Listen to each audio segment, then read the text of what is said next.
Baik, terima kasih Anda masih bersama kami. Kita lanjutkan bersama Pak Indra, pakar spesialis memang untuk kebakaran hutan. Pak Indra berikan pencerahan kepada kami. Mengapa kemudian lahan gambut ini memang perlu special treatment gitu. Jadi ketika terbakar tidak bisa langsung dipadamkan. Ada karakteristik khusus di sana. Betul, betul. Jadi begini Mbak Elvira ya. Jadi gambut ini seperti spons ya. Mungkin teman-teman ya lihat ya kalau kita cuci piring. Ya, cuci piring kan pakai spons ya. Nah, itu gambut itu mudahnya seperti itu. Kalau saya ceritakan mahasiswa saya, itu mudahnya seperti itu. Jadi kalau gambut ini, spons ini ya, spons ini kalau kita beli kan enteng sekali gitu ya. Kemudian kita beri air supaya bisa buat nyuci piring kan. Jadinya sangat berat. Sama seperti gambut. Ya. Jadi gambut itu bisa menyimpan air itu bisa 6 kali, 9 kali, bahkan 12 kali dari bobot gambut itu sendiri. Gitu ya. Dan kemudian kalau teman-teman lihat lagi ya, kalau si spons ini kita taruh di piring gitu ya, habis setelah tadi cuci piring, nggak usah diperas dulu, diperas pasti kering lagi. Jadi beratnya berkurang gitu, airnya keluarkan. Taruh di piring gitu ya, kemudian kita tinggalkan. Yang terjadi apa?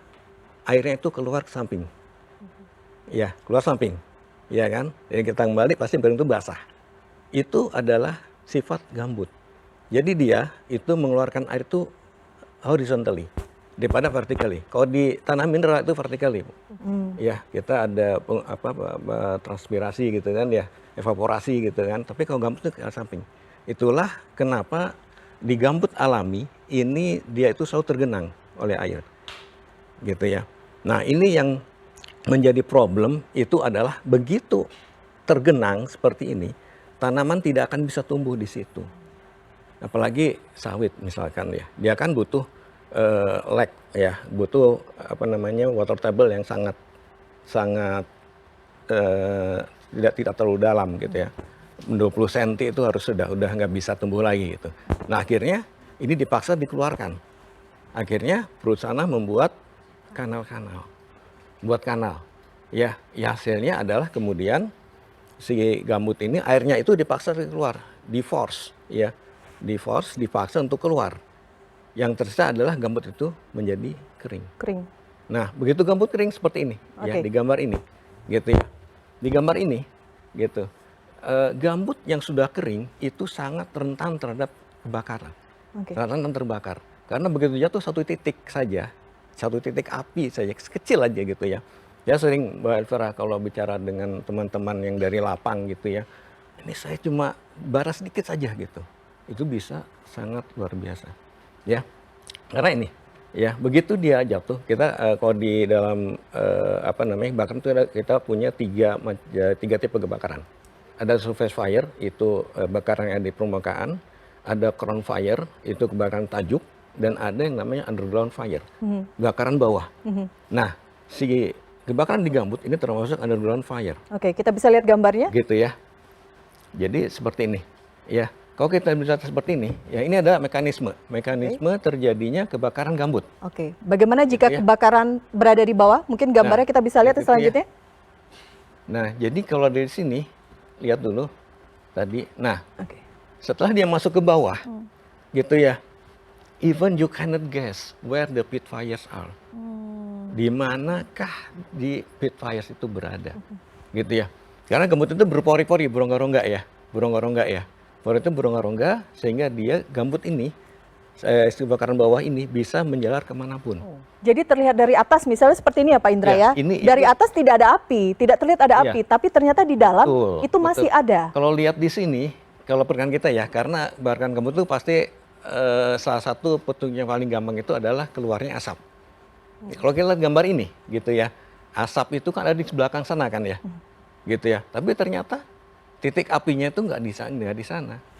Ini saya pakai drone thermal nih kebetulan ya. Kita lagi penelitian di Jambi, Mbak Elvira ya ngambil sampel asap.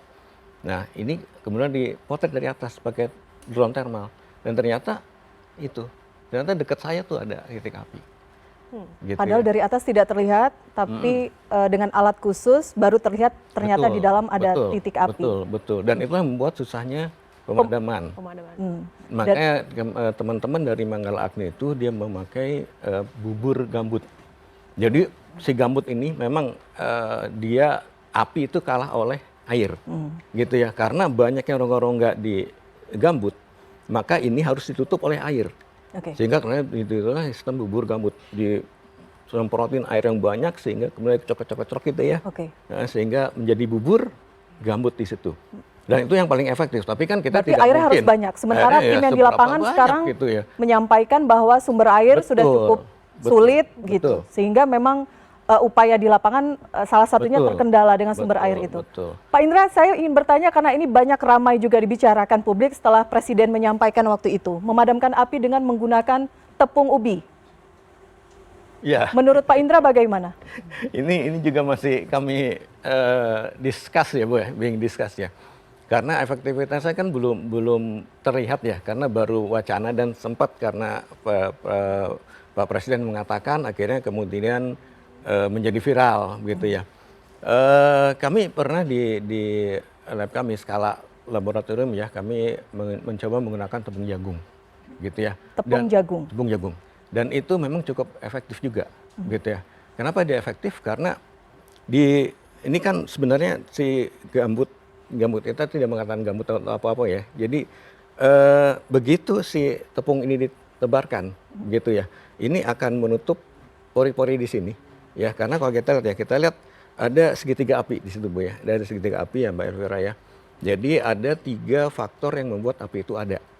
Salah satunya adalah oksigen. Nah, si tepung ini akan menutup aliran oksigen ini. Sehingga lama-lama si ini akan padam. Tapi masih being debatable ya, karena daripada dibuang gitu mending dibuat makan gitu ya, dibuat sumber pangan gitu ya. Dan juga luasnya lahan yang terbakar, tadi 204.000 hektar ya Bapak ya, 204.000 hektar. Kita tidak bicara. Sementara belum mesti berlanjut. Mudah-mudahan sih enggak ya, mudah-mudahan tidak berlanjut ya. Tapi kita tidak melihat ke hektarnya, tapi melihat dampaknya. Karena kita terus terang ini apa yang terjadi di Indonesia itu sekarang, kenapa tadi kebakaran gambut itu selalu meluas, itu karena gambut di Indonesia itu sekarang sudah degraded. Ya, sudah degraded. Sudah terdegradasi gitu ya. Kalau boleh ada di paling bawah, Mbak, di ini. Slide paling terakhir sambil menunggu ditampilkan. Ya. Gambarannya seperti apa Pak Indra? Jadi gambarannya itu adalah si gambut ini sekarang sudah kehilangan kemampuannya untuk retain water, untuk menyerap air hujan. Ya, lihat di sini ya. Ini adalah penelitian kami di daerah Pulang Pisau di Kalimantan Tengah gitu ya. Dan ini terlihat sekali di bawah itu, di bagian kiri itu ada precipitation dan groundwater level, gitu ya.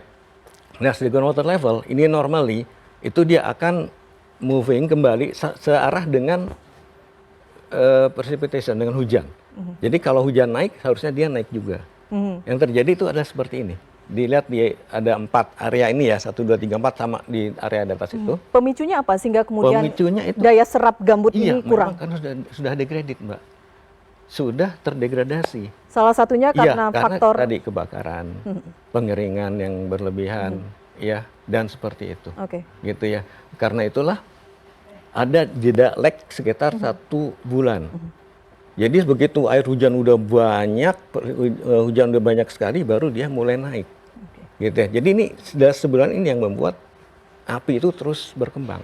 Jadi di luar kebakaran hutan dan lahan masih ada sebenarnya PR lebih penting di masa mendatang yang harus kita hadapi berdasarkan temuan tadi dari Pak Indra dan Bang Hariko